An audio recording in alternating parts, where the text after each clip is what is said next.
Hello అండి, welcome back to my channel. ఇప్పుడు పచ్చళ్ళ సీజన్ కదండి. ఇప్పుడు అందరూ పచ్చళ్ళు పట్టుకుంటూ ఉంటారు. నేను కూడా పచ్చళ్ళు పట్టానండి. అందులో ఇది కొరివికారం పచ్చడి అండి. దీన్ని పండుమిర్చి పచ్చడి అని కూడా అంటారు. గుంటూరు వైపు కొరివికారం అంటారు. నేను అరకేజీ పండుమిర్చి తీసుకొని పచ్చడి పట్టానండి. అరకేజీ పండుమిర్చి నీట్గా కడుక్కొని, తొడాలు ఉన్నప్పుడే కడుక్కొని కొంచెంసేపు ఆరబెట్టుకోవాలండి. తడి లేకుండా ఆరబెట్టుకోవాలి. ఇవి ఆరిన తర్వాతకి తొడలు తీసుకొని మిక్సీ వేసుకోవాలండి. నేను ఇక్కడ అరకేజీ పండుమిర్చి కాబట్టి మిక్సీ వేసాను. ఒకవేళ ఎక్కువ పండుమిర్చి అయితే మీరు గ్రైండర్ వేసుకోవచ్చు. అన్ని పండుమిర్చిని ఇలా మిక్సీ వేసుకున్నాక కోర్సుగా గ్రైండ్ చేసుకోవాలండి.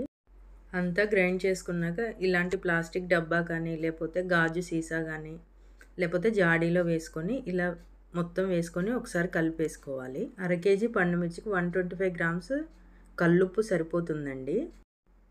ఉప్పు వేసుకున్నాక అంతా ఇలా కలిపేసుకోవాలి ఒకసారి. అరకేజీ పండుమిర్చికి 125 గ్రామ్స్ చింతపండు సరిపోతుంది.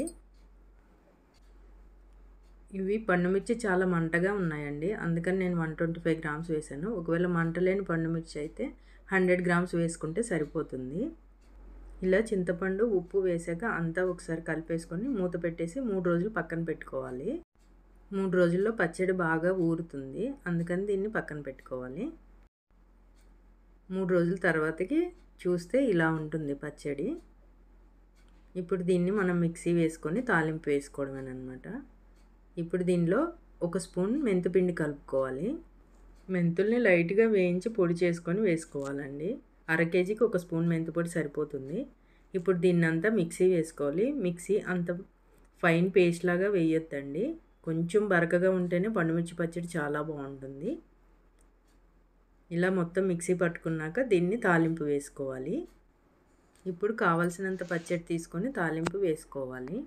మిగతా పచ్చడిని జార్లో పెట్టేసి ఫ్రిడ్జ్లో అయినా పెట్టుకోవచ్చు, లేదా బయట అయినా నిల్వ ఉంటుందండి. పచ్చడి ఏం పాడవదు. స్టవ్ ఆన్ చేసుకొని ప్యాన్ పెట్టుకొని శనగ నూనె పెట్టి తాలింపు వేసుకోవాలి. పచ్చళ్ళకి ఎప్పుడైనా శనగ నూనె టేస్టీగా ఉంటుంది.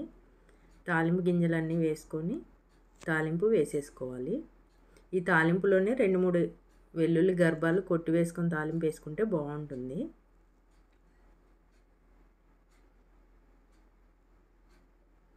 ఇలా తాలింపు వేసుకున్నాక స్టవ్ ఆఫ్ చేసుకొని ఆ వేడి మీదే పచ్చడి వేసేసుకొని మొత్తం కలిపేసుకోవాలి.